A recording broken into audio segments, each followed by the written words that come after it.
Welcome to the Learning Pines YouTube. We hope this video helps. Sign into YouTube Studio on your desktop browser before creating a short. Use Chrome, Edge, or Firefox for best compatibility and keep extensions disabled. Verify your channel status and monetization settings so music licensing behaves as expected for your uploads. Open the YouTube audio library to find licensed and royalty-free tracks available for shorts use. Read each track description carefully so you know if attribution or restrictions apply to your content. Use the Shorts Creation button in YouTube Studio to start a new short. Upload a vertical video or record directly with the short editor on your PC.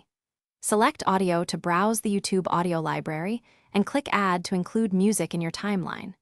Trim the chosen music clip to fit your short's duration, typically between 15 and 60 seconds. Adjust the music volume to balance voice or effects before previewing the final short. Check the track's restrictions and region availability prior to publishing your short. If a track shows restrictions, use a royalty-free alternative or an audio file you own and have rights to use. For advanced editing, download your clip and mix audio in a DAW, then upload the mixed file to YouTube Studio. Export your final video at 9:16 for vertical shorts with standard bitrates and codecs supported by YouTube. Always preview and save a backup copy before publishing. Thanks for watching. Consider subscribing if we helped you.